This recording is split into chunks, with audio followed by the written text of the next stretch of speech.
Hey there, everyone. Welcome back to Uncommon the Build. I am so excited to see you once again on this podcast that chronicles my journey through building uncommon jewelry. It's been about 3.5 months, so we're in month 4, and a whole lot of things have been going on. Some of them have been amazing. Some of them, maybe I would have done a little differently. And some of them, oh, Lordy, totally flopped. But when I started this, I promised that I would come to you in every episode being very authentic. Because I remember walking into the world of entrepreneurship thinking it was just going to be that easy. And it sure was not. So, as we get into this week's episode, I know that I previously came to you talking about the reason I started Uncommon Jewelry, the story behind the pieces, and I still absolutely embrace that. 100%. My jewelry will never just be about a beautiful piece. Of course, aesthetics matter. I like to look good. You caught me on one of my days where I'm recording today, I'm providing a workshop a little bit later, but I still put on makeup. I still have on one of my favorite jewelry pieces, always have earrings. And I could walk in somewhere feeling very confident in how I look today. And that is important as well. That it's just not about the beautiful piece, but it's about how the pieces make everyone feel when they put them on. Now, each piece connects to one of my journeys in life, one of my feelings, or something I really just embrace. However, they provide other women with opportunities to either say, yeah, I connect to that 100%, or yes, but this piece reminds me of this. I was talking to a potential customer at an event, and we were talking about how she was preparing for an interview. And I shared that if I were walking into an interview right now, I may put on this bracelet or that bracelet. I suggested the foundation because for me, everything that I do in life has always been about being a great role model for my daughter. And if I'm walking into an interview and trying to get a promotion, I'm doing that not just for me, but for my daughter, right? I also shared that I might put on the Edge Noir, not only because it's beautiful, it's black, it's sleek, it would match with the outfit that I had on, but it would also remind me that I don't have to be fake and I could be myself and still be amazing and potentially be exactly what the interviewees would want or the interviewers. Uncommon Jewelry is always going to stand on the premise that we're going to provide you with valuable pieces that are beautiful, but that they connect to something in a woman's world. Now that we've been able to do some of that and start branching out, because, yeah, let's talk about the things that worked well and not so well. Going to vendor shows. I went to my first vendor event. It was here in my community. We had one customer in the entire show. It was pretty small. Nobody got sales that day, and it was really hot. However, I learned so much. I spent the entire week prior to the event preparing. And I learned how much it takes to actually prepare. And the funny thing is, which I'll get to in a moment, is I've learned a system now so that I'm not just taking the week prior to prepare, but that I'm always thinking about what's coming next. I also spent the entire evening the night before, and I think I drank a bottle of wine with it, preparing for the actual table. I wanted the table to be beautiful. I wanted my business cards to be there. I wanted things to be ready to go because that was important to me. That morning, I got up early thinking, oh, I'll have time to work out and enjoy breakfast with the dog and all of the things, only to find that once I got started, I needed more supplies. And so here I was scrambling to make a few more bracelets before I headed out the door. I wouldn't have learned that had I not stepped out of my comfort zone and went to that first event. Even though we didn't make sales, the lessons were so valuable that I came home that afternoon, took a nap and a shower, and sat down and developed my system for vendor events. Now I know I have another one coming on July 11. And as I'm recording this on June 22nd, I'm already starting to prepare. Some great things came out of it, and some not so great things. But I learned lessons, and that's what it's all about. I also started doing some online trunk shows, pop-ups that just happen, more live events on my social media. I've had a lot of engagement, but it hasn't produced a lot of sales yet. They're coming because I realized that when that started to happen and I stepped back and started doing my research, my main goal right now needs to be getting visible, getting my name out there and letting people know who Uncommon Jewelry is and what we stand for, because then I know the sales will come. I also realized that creating bracelets, creating something is something that I absolutely love to do. How many of you feel the same way?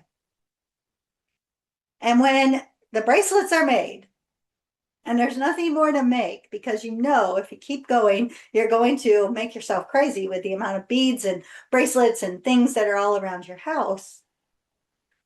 And you have to dig into the hard work, which is marketing and selling. It's a different ballgame.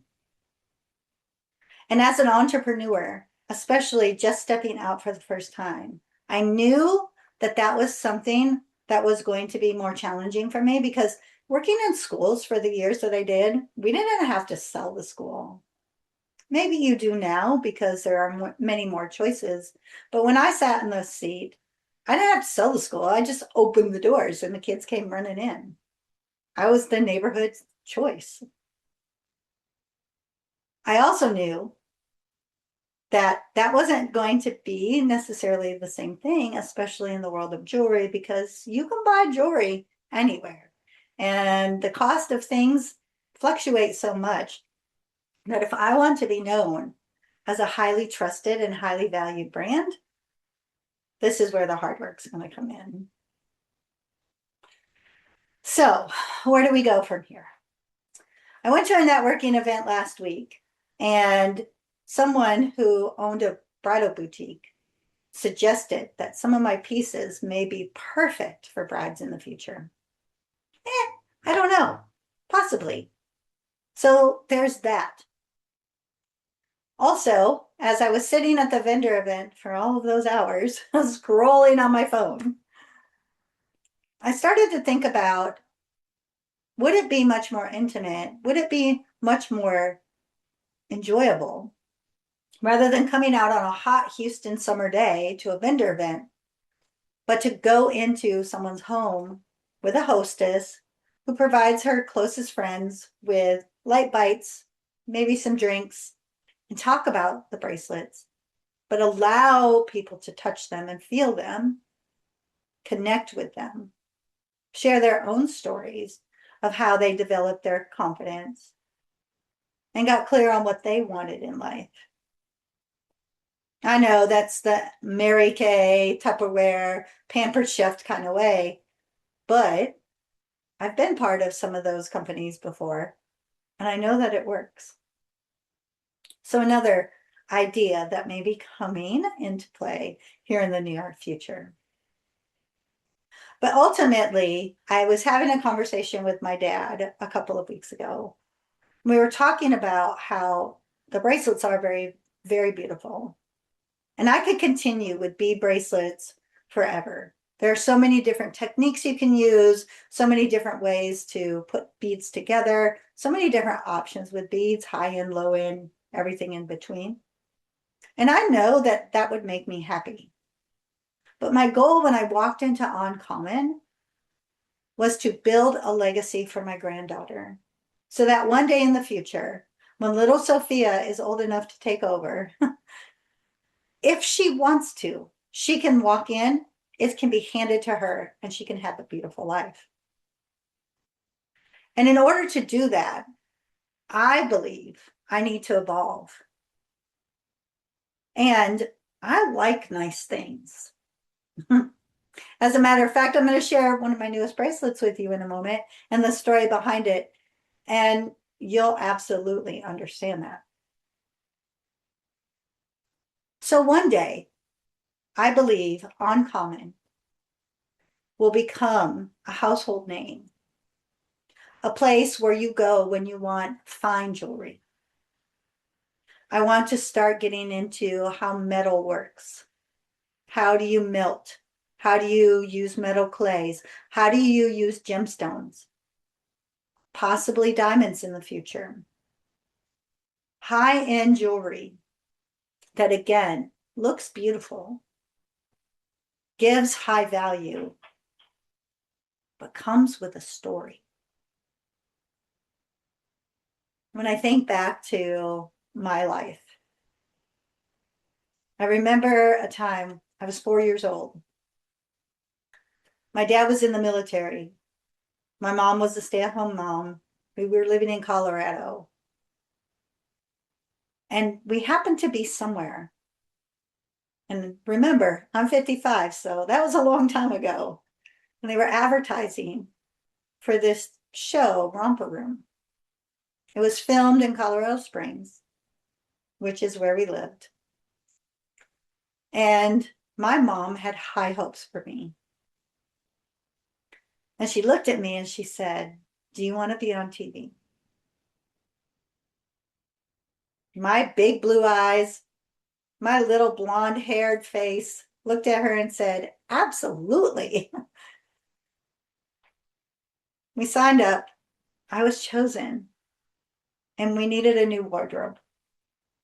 But we didn't have the money. So my mom took me to the Goodwill and told me I could pick out 5 new dresses so that I could be beautiful when I was on TV. To me, those 5 dresses were priceless. Of course, I was 4 years old. I didn't know any different. But I will say, I remember the moment I told Miss Susan on Romper Room that I was wearing my beautiful new dress. And she said, "Oh, you are beautiful. Where did you get your dress?" And on national television, I said, "My mommy got it for me at the Goodwill." It made me realize I've always been about fashion. I've always been of the philosophy, when you look good, you feel good. And when you feel good, you do good. But I also, through my life, have learned that there might be times where you can afford the highest priced item, and there might be times when you can't. And that's okay. We shouldn't be ashamed of that. We should never be ashamed that on your very first day of teaching in 1995 in Houston, Texas, that you walk in a dress that you and your grandma designed and she put together for you. You might have looked like you just walked out of the farmhouse in Iowa, but you felt beautiful and you had an amazing day.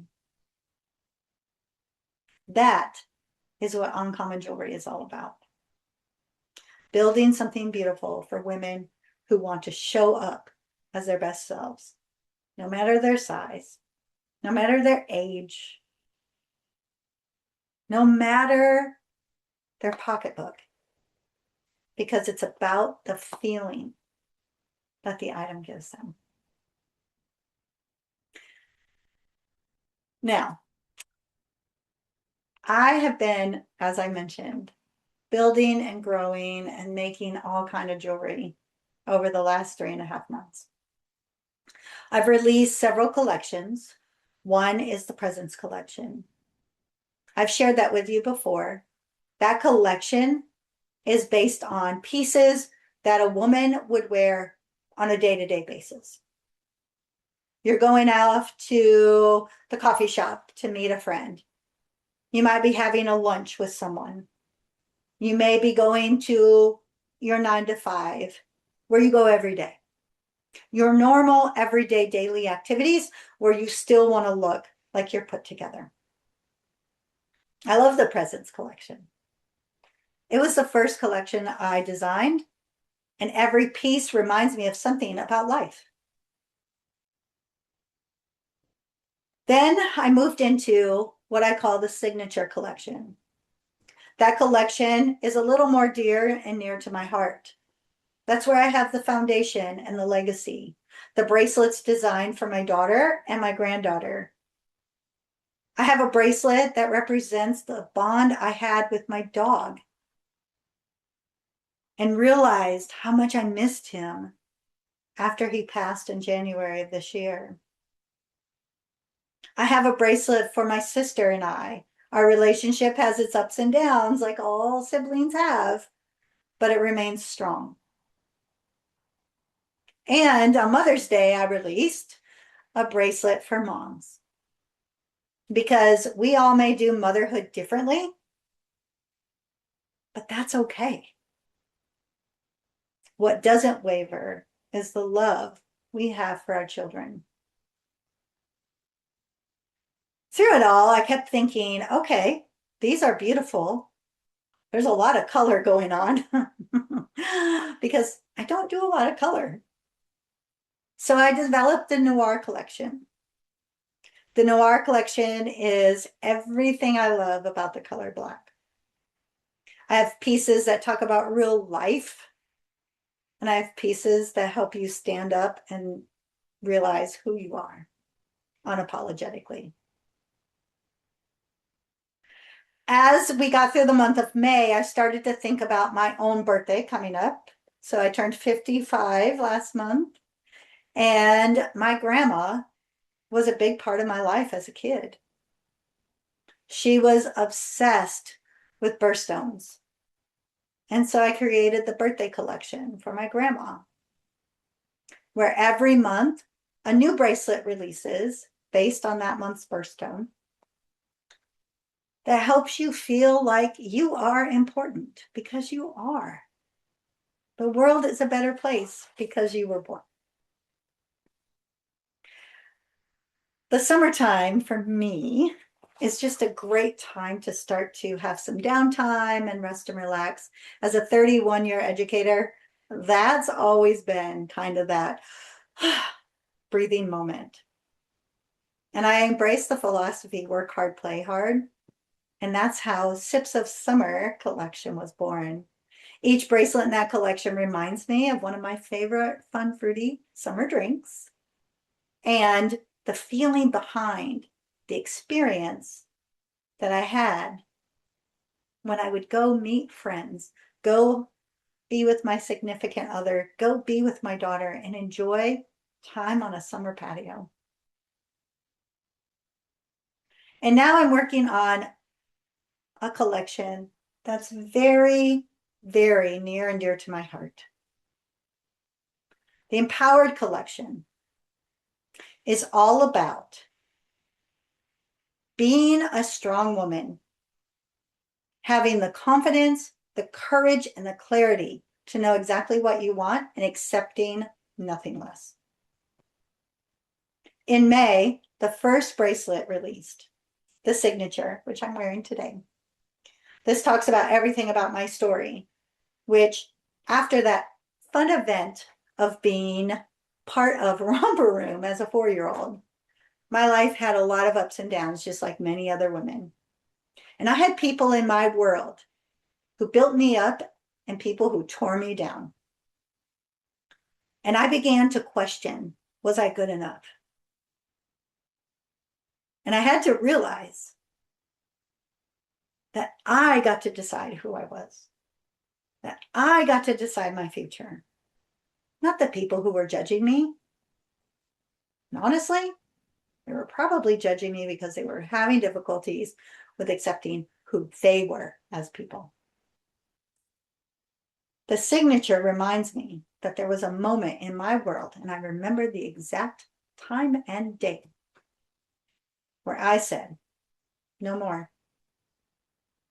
I am going to be the woman that I know I can be. I am going to be unstoppable. This bracelet is designed based on a bracelet that I love that I couldn't afford for many, many years. And although I might be able to afford it now, why couldn't I design it? So the signature, definitely one of my favorites. But I promised you I would tell you about a new bracelet and the story behind it. And this one is interesting. I was brainstorming with a friend about this empowered collection. And my friend had said, well, I really love these beads and I love these beads. And then what about these beads? And we started getting on this big tangent where after a minute, we had several beads in the cart and I was going to have 20 to 25 bracelets in this collection. And I said, no, no, no, no. We need to make this special. We need to make this real. It needs to connect. And so something that caught my eye that day was a set of these beads, marble in color, white and a very light gray marbling. And I couldn't put those back on the shelf. So I got them home and I just kind of sat with them for a little bit and I'd put them in designs and then I'd take it apart and put them in designs and take it apart. And throughout the time, I was collecting more supplies for other pieces and wanted something to really stand out. And if you see me and know me, people know I wear black, I wear white, I wear pink. Look at my house. And I like sparkle. But I like simple also. And if I have a choice, take my time and buy something more expensive or buy something today off a shelf at a discounted price, I'm going to wait and buy the more expensive item. And I happened to be out driving one afternoon, picking up groceries or something random. And I pulled up alongside one of the most beautiful cars I'd ever seen. Now, as you can guess, my car, it is a luxury car, but it's black. All black, black inside, black outside, black tires, black rims, black windows, all black. But this car was exactly the opposite. It was all white with chrome. And I thought, I've driven white cars before, but this one really, really catches my eye. So I drive, go pick up my groceries. I'm scrolling as I'm waiting for them to come out. And I got a little email about being part of an academy that's coming out in October and this and that and the other. So I go down the rabbit hole of checking into it. And it's actually through Louis Vuitton online. And it's learning about luxury goods. And if one day I'm going to go in that direction, I need to start doing my research. So I clicked on it. And the first thing that popped up was one of their newest trunks on their digital line. And it was white and silver.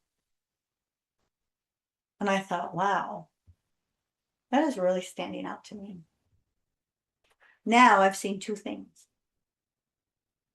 So I came home after getting all my stuff, put all the things away, came into my office where my bead table is.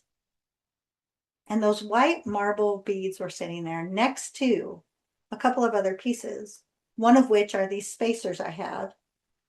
Rondelle, I think they're called, and they have silver and sparkle. And I knew at that moment the next bracelet was ready. And this one is the elevated. Let me just show you. I love it. It's lightweight, but not cheap. High quality. I have the 925 sterling silver, the rondelle spacers, the light marbling. And when I put it on, it reminds me of the trunk. It reminds me of that luxury car. And it reminds me how something so beautiful can allow us women to feel elevated. Priceless. So now the Empowered collection has 2 bracelets, the signature and the elevated. And of course, there are more to come. A little color coming out in the next ones, but so excited for this new collection. Well, I've officially put the dog to sleep. He was here on the couch with me before I started recording, but I guess he was done with that. But I want to thank you for tuning in to this week's episode. Uncommon the Build. Really, I want it to be that place where you hear the goods, the bads, the uglies, but also follow the journey for uncommon jewelry. Because one day we will be the household name that everyone will go to fulfill their jewelry needs. Have an amazing week ahead. I'll see you all next time on Uncommon the Build.